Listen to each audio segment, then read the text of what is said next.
ये है talks news network और आप देख रहे हैं पॉलिटॉक्स, राजनीति का कच्चा चिट्ठा। यूपी में गठबंधन के साझा चुनाव प्रचार का आगाज देवबंद से हुआ और मायावती ने मुसलमानों को एकजुट होकर वोट देने का आह्वान किया। उन्होंने मुसलमानों को संबोधित किया कि वे भावनाओं में न बहें, रिश्ते नाते और यार दोस्त के चक्कर में न आए और एक एक वोट गठबंधन के उम्मीदवार को दें। यदि आप भाजपा को हराना चाहते हैं तो लामबंद होकर सपा, बसपा, रालोद के साझा उम्मीदवार को वोट दें। मायावती ने साफ तौर पर सांप्रदायिक कार्ड खेला है। मायावती ने दलितों, अखिलेश यादव ने ओबीसी के और अजीत सिंह ने जाट समुदाय के वोट गारंटी शुदा माने।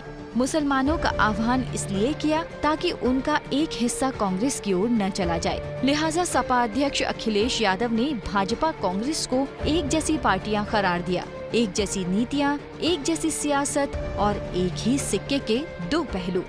लेकिन ये आह्वान करते हुए बसपा प्रमुख भूल गयी कि इस आधार पर चुनाव रद्द किया जा सकता है, मताधिकार छिन सकता है और चुनाव लड़ने के अयोग्य करार दिया जा सकता है। चुनाव आयोग ने त्वरित संज्ञान लिया और जांच के आदेश देते हुए सहारनपुर प्रशासन से पूरी रपट तलब की है। कार्रवाई आयोग का विशेषाधिकार है, लेकिन ये तय है कि धर्म, मत, संप्रदाय, भाषा और लिंग के आधार पर वोट मांगना असंवैधानिक है। हालांकि इन्हीं आधारों पर वोट मांगे जाते रहे हैं। जातीय और धार्मिक ध्रुवीकरण की राजनीति लगातार जारी है। बहरहाल मुद्दा मुस्लिम वोट बैंक का है। मायावती ने लगभग वैसी ही सियासत खेलने की कोशिश की है जैसी मोहम्मद अली जिन्ना ने मुस्लिम लीग के जरिए खेली थी। रणनीति ये थी कि मुस्लिम वोट न बटें, वे एक मुश्त ही किसी पक्ष में जाएं और अन्य समुदायों, जातियों के वोट बांटे जाएं। मायावती भी चाहती होंगी कि हिंदू वोट बांट दिए जाएं। उत्तर प्रदेश की जिन 8 सीटों पर प्रथम चरण में 11 अप्रैल को मतदान होना है, वहां करीब 40% मुसलमान मतदाता हैं। दरअसल 35 लोकसभा सीट ऐसी हैं जहां 20% से ज्यादा मुसलमान और 20% से ज्यादा दलित वोटर हैं। लोकसभा की 5 सीटें ऐसी हैं जहां 40% से अधिक दलित मतदाता हैं।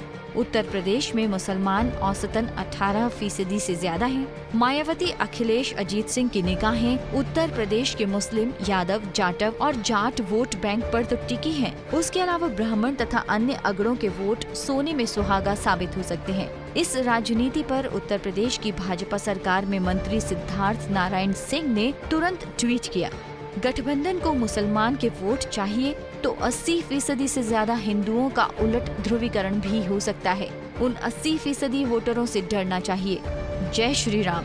ये कैसी सियासत है? मुसलमानों के अलावा दूसरे समुदायों के भी वोट होंगे, लेकिन हमने सार्वजनिक तौर पर सिख, जैन, बौद्ध, ईसाई, पारसी आदि के नाम पर वोट मांगते हुए किसी को नहीं देखा और न ही सुना। तो मुस्लिम के नाम पर वोट ध्रुवीकरण की सार्वजनिक कोशिश क्यों की जाती है? बीते दिनों एक साक्षात्कार के दौरान एक मुस्लिम महिला पत्रकार ने ही प्रधानमंत्री मोदी से ये सवाल किया था कि मुसलमान उनके कट्टर विरोधी क्यों लगते हैं। प्रधानमंत्री ने राजनीतिक जवाब भी दिया, लेकिन जड़ तक नहीं पहुंच सके।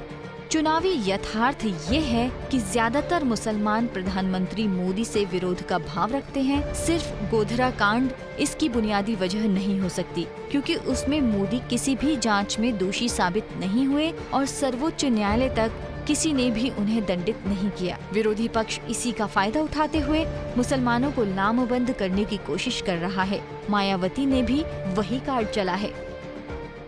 ये है टॉक्स न्यूज नेटवर्क और आप देख रहे हैं पॉलिटॉक्स, राजनीति का कच्चा चिट्ठा।